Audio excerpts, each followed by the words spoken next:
Now, let us proceed further for liquids. You can see here a general diagram.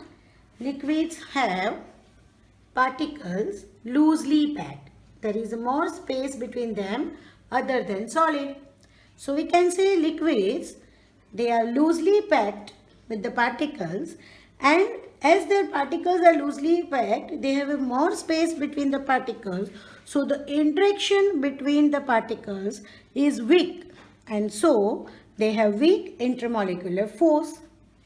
They don't have their own shape, but they occupy space, so they have fixed volume. They don't have definite shape, but they have a definite volume. Example, water, milk, juice, petrol, etc. Now, what are the properties of the liquids? Liquids are fluid. They are not rigid like solid, but they are fluid. Fluid, it means they can flow, right? Water of the river, it can flow. If we put up water or a drop of water, it falls on the floor or even on the table surface, we can see that it easily starts flowing. Milk, water, juice. So that is a fluidity. The next is, it is almost incompressible. Liquids are not able to compress because they are not easily able to hold it in our hand. So they don't have, or they don't hold the property of compression, right? They don't even have the distinct boundaries, and that is why they don't even have a shape. In solids, they have a distinct boundary, so we can see the different shapes and the fixed shapes of the thing. Here you can see the water is here in this bottle. It looks like this bottle, the shape is like this. If you will see this bottle, you can see its shape is like this bottle. You can see the water in this glass. You can see the water is like this. So, liquid when kept in the container, it takes the shape of that respective container. They don't have their fixed boundaries. Now, one more property of the liquids, it is diffusion. The diffusion rate of liquid is higher than the solids. In solids, we have seen they have either no diffusion or a very slow diffusion. But here the diffusion rate is higher than the solids. Please pay attention here. In the previous activity, I have shown you adding two different solids in the water, right? And here now I am adding liquid to water, liquid to liquid.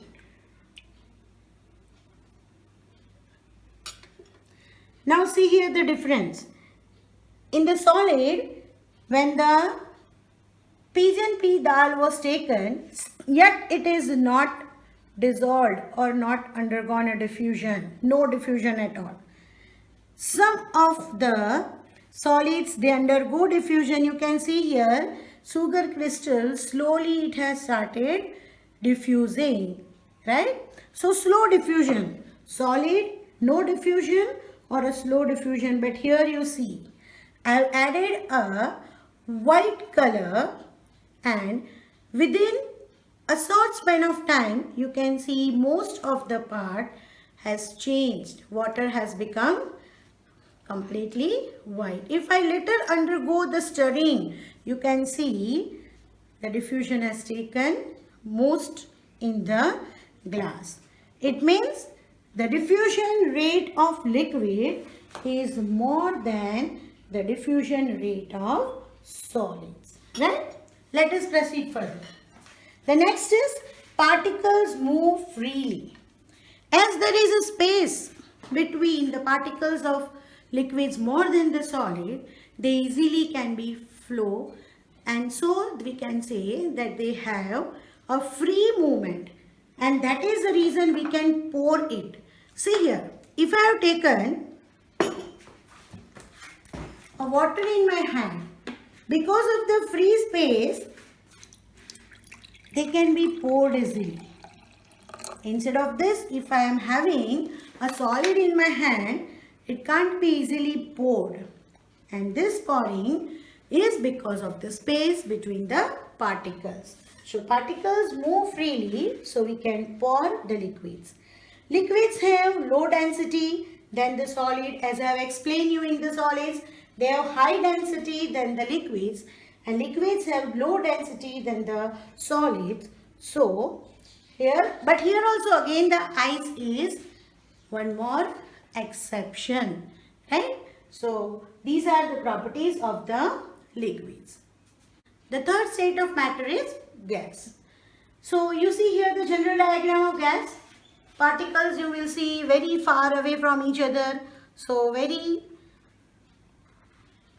weak intermolecular space, force because of the very much space between the particles. So what we can see for gases?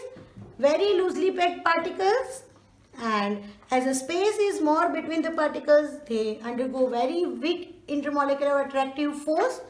They don't have definite shape because as soon as the gas releases, because of the very vast space between the particles, they move very freely. So they don't have definite shape, and as they move very freely, they don't have definite volume. Example are air, vapor, oxygen, hydrogen, carbon dioxide gas, and etc. Now what are the properties of gases? As liquids, gases are also fluid. They are also flowing. We can rather say they are blowing, right? As soon as we relieve the balloon from our hand, which is filled with the gas, you will see they will directly blow up into the sky. That is termed as fluidity. Flow as well as blow. So here it also consists fluidity. It is highly compressible. When we have seen solids, they are not compressible. Liquids, almost not compressible because we are not able to hold in the hand, or we are not able to hold it because of the fluidity, high rate of fluidity. Here, though it is fluid, but because of the large space between the particles, they undergo high compression. So when a pressure is applied to the gas when filled in a container, then the particles comes together and they turn into the different state like liquefied state as well as compressed state. And by this we are getting two more gases, that is LPG, liquefied petroleum gas, CNG, compressed natural gas. You know, LPG, liquefied petroleum gas, is used in cylinder for cooking in a home as well as oxygen cylinders in the hospital, right? As well as compressed natural gas is used in a vehicle as a fuel, which is considered eco-friendly because they are not giving high amount of the pollution. The next is they don't have distinct boundaries. As they don't have definite shape and volume, and the particles move very freely, they don't have their fixed boundaries. That means they are random. Their motion is random. They can move in any direction, uneven direction. Diffusion is higher than liquids. Gases diffusion is very high than liquids, and that I have explained in the characteristic of particles, that why we are able to smell hot sizzling food, because they easily mixes up into the gaseous and diffuses the smell of that hot sizzling food. Diffusion of gas in liquid and diffusion of gas in gas both take place. We all know that aquatic plants and aquatic animals and plants, those who are surviving in water, how they are able to respire? They respire because the atmospheric and carbon dioxide, they diffuses in the liquid as well as gases. And as they diffuses in the liquid, then they dissolve and then they are used for the survival of the aquatic plants and animals. So this is about the diffusion of the gases in the liquids and gases in the atmosphere. We say air is all around us. Then what is air? Air is a mixture of all the gases. That means gases are easily diffusing with the gases also. I told that as particles of gases are having a very vast space between them, so they are easily freely moving, which is randomly moving, because they can move in all the direction, and as they are randomly moving, they exert pressure in whatever the container it is filled up. So whenever you see, if you are filling a balloon and if you fill up air in it, and where the air pressure exerts more in it, we sometimes see that the walls of the balloon or the balloon burst, because the motion of the air which is filled in it will exert pressure on the walls of that balloon. So gases exerts pressure on the walls of the container because of its random motion. Density of the gases is minimum compared to the same volume of solids and liquids, right? So this is about the properties of gases. So, and all these are solids, liquid and gases with their properties. These gases undergoes change, that is change of states of matter.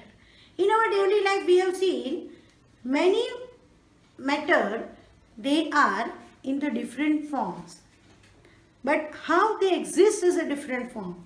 We have seen water, wax, ghee, lac. They are even in the solid form, even in the liquid form. Some are there even in the vapor, gaseous form also. So the change of states of matter from one form to another is considered as interconvertible states of matter, and that phenomenon is called interconversion. How the interconversion takes place? Interconversion takes place because of the two factors, and those two factors are temperature and pressure. Let me give one single example which is very common to us. When we have ice taken out from the refrigerator, and if you will put it for some time into the room temperature, it will start melting. That is, it converts into liquid form water. Of this water, if you apply heat, if you put it on a gas stove, temperature is applied to it, it converts to vapor, gaseous form.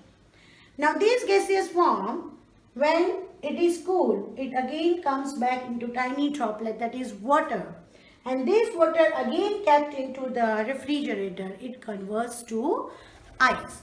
This is called inward conversion of the states of matter because of temperature and pressure. So there are few more terms related to temperature and conversion of the states of matter, that is melting, melting point, boiling, boiling point, freezing, freezing point, evaporation, condensation, sublimation, which shows us interconversion of matter, which we will continue in our next video. Thank you.